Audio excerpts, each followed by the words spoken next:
empezar con el tema de sustratos, pero lo primero vamos a hablar de qué es un sustrato.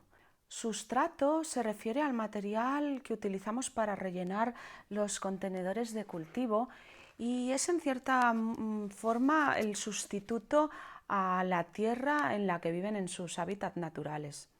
Es pues el medio que sirve de sustento para la parte aérea de las plantas, es donde van a echar las raíces, sirve de anclaje y las raíces van a captar el agua y los nutrientes que necesita la planta para hacer los procesos vitales en las diferentes fases de su desarrollo. Las plantas en su medio natural producen su propio alimento, su energía, son autosuficientes.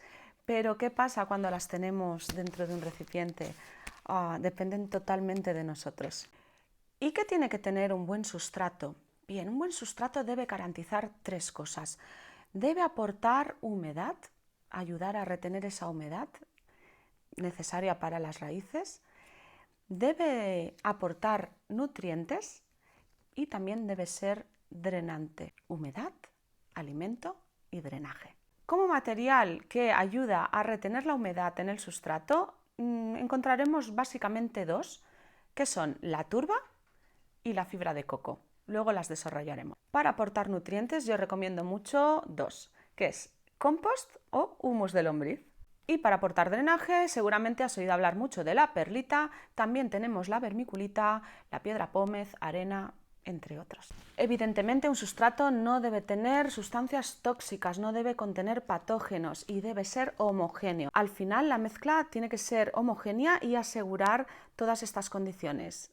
Recordamos: humedad, alimento y drenaje. Muy bien. Y es que hoy en día tenemos un montón de materiales a nuestro alcance, solo tenemos que saber para qué sirve cada uno, qué le puede aportar a nuestra planta de beneficioso y lo mejor es cómo combinarlos entre ellos, qué proporciones son ideales para cada especie. Hasta hace bien poco nosotros cogíamos, íbamos al vivero, comprábamos la bolsa de sustrato universal y oye, mira, esto nos iba funcionando.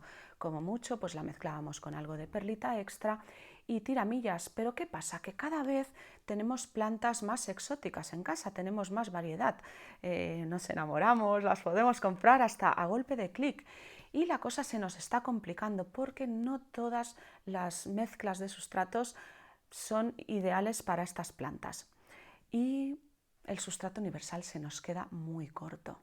Muchas de las consultas que recibo de plantas en apuros empezamos a hacer un pequeño test intentando descubrir qué le pasaba a la planta, qué cambios ha tenido y amiga, te aseguro que un cambio de maceta, un cambio de sustrato que no está hecho en las mejores condiciones, la planta pega un bajón y a veces no se llega a recuperar y muere.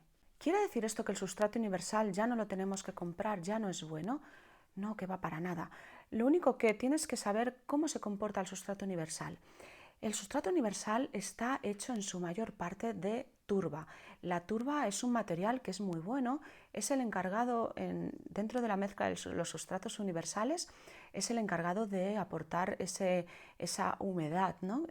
Retener la humedad que necesitan las plantas de interior, que suelen ser plantas tropicales.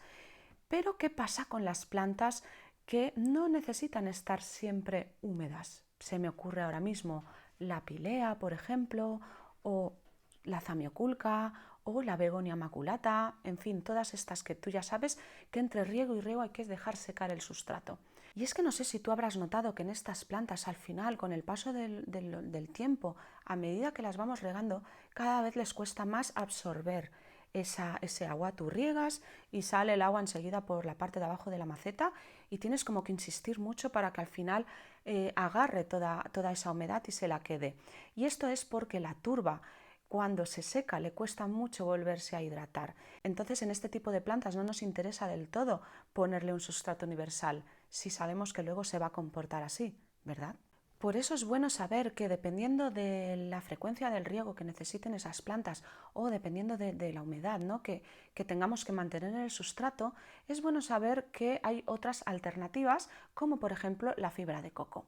Pero de momento nos vamos a quedar aquí y en los próximos vídeos ya te voy a hablar de materiales que ayudan a retener la humedad, materiales que ayudan al drenaje y materiales que ayudan y son ricos para nuestros sustratos. Te veo en los próximos vídeos.